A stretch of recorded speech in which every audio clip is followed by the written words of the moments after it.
करीम भाई, मैंने एक खबर सुनी है, शहर से अफवाह आई है कि जानवरों के गोबर पर टैक्स लगा रही है हुकूमत। मुझे तो समझ नहीं आ रहा कैसा दौर आ गया है। परेशानी वाली बात बन गई है ये तो।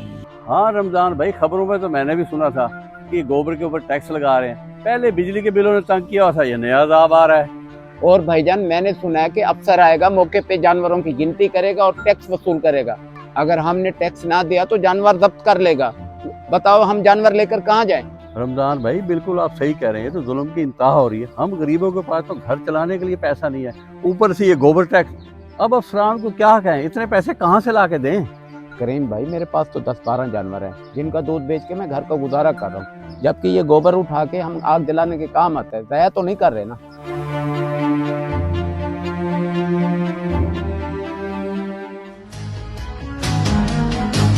अभी चाचा रुको, ये जानवर आपके हैं? मैं सरकारी डिपार्टमेंट से आया हूँ। आपके जितने भी जानवर हैं मुझे गिनती करके बताओ, मैंने टैक्स वसूल करके और जगह भी विजिट करना है। साहब, मेरे पास तो 10-12 जानवर हैं। मेरे पास अभी पैसे नहीं है। मेरी फसल अगले महीने कटेगी, मैं खुद आके आपके ऑफिस में पैसे जमा करा जाऊंगा। ये देख रहे हो फाइल, इसमें सरकारी नोटिफिकेशन है और हमें बहुत सख्ती से कहा गया कि जो बंदा टाइम पर टैक्स नहीं देगा उसका बहाना सील कर दिया जाएगा। साहब जी, हमने भी सुना है गोबर पे टैक्स लग रहा है। थोड़े बहुत पैसे जमा करते हैं जानवरों के चारे के लिए, वो भी आप ले जाएंगे तो हमारे पास क्या बचेगा। मेहरबानी करें, हमारी इज्जत का कुछ ख्याल कर लें साहब जी। लगता है मेरी बात का तुम पर कोई असर नहीं हो रहा। तो ऐसे है, मैं तुम्हारा नाम लिखकर ऑफिस भिजवा रहा हूँ, फिर तुम डबल टैक्स भी दोगे। अगर टैक्स नहीं दोगे तो ये तुम्हारे जानवर ऑफिस में जाएंगे, समझे तुम लोग?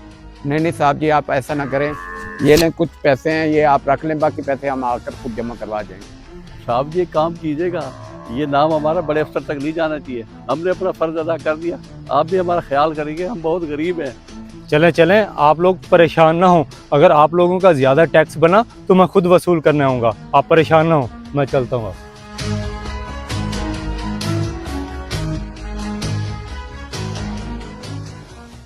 वाह रशीद वाह, कैसे भोले देहाती मिले हैं तुझे। 15 मिनट की बहस की है, 1000 रुपया निकलवा लिया है। अगर ऐसे लोग मुझे मिलते रहे ना, मैं तो दिनों में अमीर बन जाऊंगा।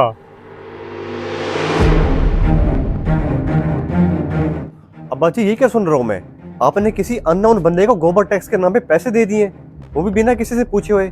आप एक दफा तस्दीक तो कर लेते या मुझसे पूछ लेते। बेटा, क्या करता मैं? उनके हाथ में सरकारी फाइल थी। उन्होंने कहा अगर टैक्स ना दिया तो भाना भी सील कर देंगे और जानवर भी जब्त कर लेंगे। मैं डर गया, इसलिए मैंने पैसे दे दिए। वाह अब्बा जी, बड़े ही दुख वाली बात है। काश कि आप थोड़ा बहुत पढ़ लिख लेते तो आज ये नौबत ना आती। अब्बा जी, वो कोई सरकारी अफसर नहीं है, बल्कि डगेट हैं, लुटेरे हैं। वो आपके अलावा देहात में काफी सारे लोगों के पास गए हैं और गोबर टैक्स के नाम पे पैसे वसूल करके भाग गए हैं। क्या भाग गए हैं? ओ बेटा, मैंने तो खबरों में ये सुना था कि जानवरों के गोबर पर टैक्स लागू हो गया है। मैंने तो कानून का एहतराम किया है। मुझे क्या पता था ये फ्रॉडी हैं। अब्बा जी, न्यूज में सिर्फ अभी तक मशवरा किया गया है, लेकिन अभी तक इस पे कोई इम्प्लीमेंट नहीं हुआ और ना ही किसी से टैक्स वसूल किया गया है। यही अफवाह सुन के लोग इस चीज का फायदा उठा रहे हैं और गरीब आवाम से जाके टैक्स वसूल कर रहे हैं नाजायज। ओहो, मैं कितना बेवकूफ़ हूँ। उनकी झूठी फाइल देकर उन पर यकीन कर बैठा। मैंने तो वो जो पैसे उन्हें दिए हैं ना, जानवरों के घास के रखे हुए थे। अब्बा जी, आजकल का दौर नहीं है हर बंदे पे यकीन करना। हर फाइल उठाने वाला अफसर नहीं होता। इसलिए कह रहा था कि पहले तस्दीक करना जरूरी होता है। हो गया ना घर बैठे नुकसान आपका। बेटा, तालीम सिर्फ नौकरी हासिल करने के लिए नहीं होती, बल्कि ऐसे नौसरबाजों से बचने के लिए भी होती है। आइंदा जो भी काम करूँगा तेरे मशवरे के बगैर नहीं करूँगा।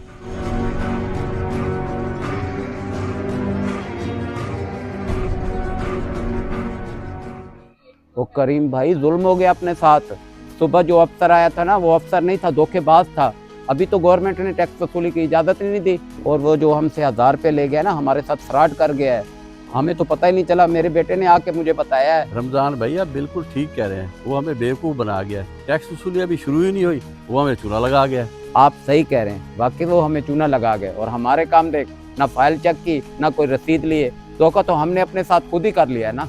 रमजान भाई, मैं समझा गोबर टैक्स शुरू हो गया है, पर इस पे कोई अमल दरामद शुरू नहीं हुआ।